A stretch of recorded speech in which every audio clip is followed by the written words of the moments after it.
एक बार फिर से अमेरिका में एक भारतीय नागरिक का नाम ठगी के मामले में सामने आया है और इस बार मामला है न्यूयॉर्क का, जहां गुजरात के एक युवक जिसका नाम है अभिषेक पटेल, उसको बुजुर्ग महिला से $80,000 यानी कि इंडियन करेंसी के हिसाब से 66 लाख रुपए ठगने के आरोप में गिरफ्तार कर लिया गया है। 25 साल का अभिषेक पटेल गुजरात के नॉर्थ गुजरात का रहने वाला है। फिलहाल पेंसिल्वेनिया के किंगस्टन शहर में वो रहता था। अमेरिकी पुलिस के मुताबिक अभिषेक पटेल ने खुद को फेडरल ट्रेड कमीशन का अधिकारी बताकर एक बुजुर्ग महिला को कॉल किया और उसे यकीन दिलाया कि उसने सरकार को पैसे देने हैं।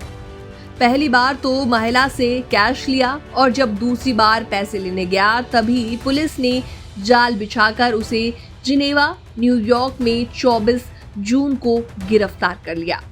तो सवाल यहाँ पर ये उठता है कि क्या था अभिषेक पटेल की ठगी का तरीका, उसके बारे में आपको बताते हैं। अभिषेक पटेल ने फोन पर बुजुर्ग महिला को डराया, धमकाया और कहा कि अगर उसने तुरंत पेमेंट नहीं किया तो उसकी प्रॉपर्टी जब्त हो सकती है या फिर कानूनी कार्रवाई हो सकती है।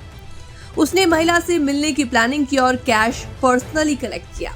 जब दूसरी बार पैसे लेने गया, पुलिस पहले से तैयार थी और ट्रैफिक स्टॉप लगाकर उसे पकड़ लिया गया। पुलिस को शक है कि अभिषेक पटेल ने न्यूयॉर्क स्टेट के और भी इलाकों में इसी तरीके की ठगी को अंजाम दिया है।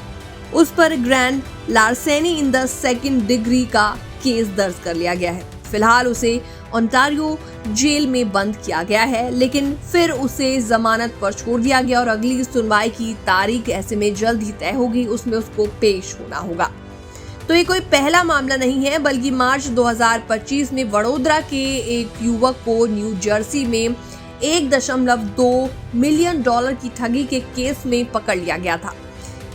इसके अलावा अप्रैल में मेहसाणा के 2 युवकों को टेक्सास में अरेस्ट कर लिया गया था। वो कैश म्यूल्स की तरह काम कर रहे थे और IRS के नाम पर बुजुर्गों को डराकर पैसे वसूला करते थे।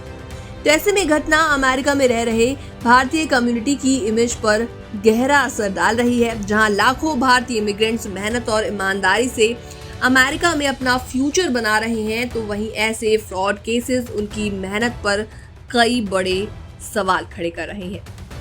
अमेरिका में सीनियर सिटीजन्स को ठगना एक बेहद गंभीर अपराध माना जाता है। Telephone scams, IRS frauds and impersonation cases को लेकर बेहद सख्त कानून बनाए गए हैं और खास बात, ऐसे केसेस में सजा के साथ साथ इमिग्रेशन स्टेटस पर भी बड़ा असर पड़ सकता है, यानी कि अब इस इंसान को डिपोर्टेशन का खतरा भी मंडरा रहा है। फिलहाल इस रिपोर्ट में इतना ही। बाकी तमाम अपडेट्स के लिए बने रहिए NBT इंटरनेशनल के साथ।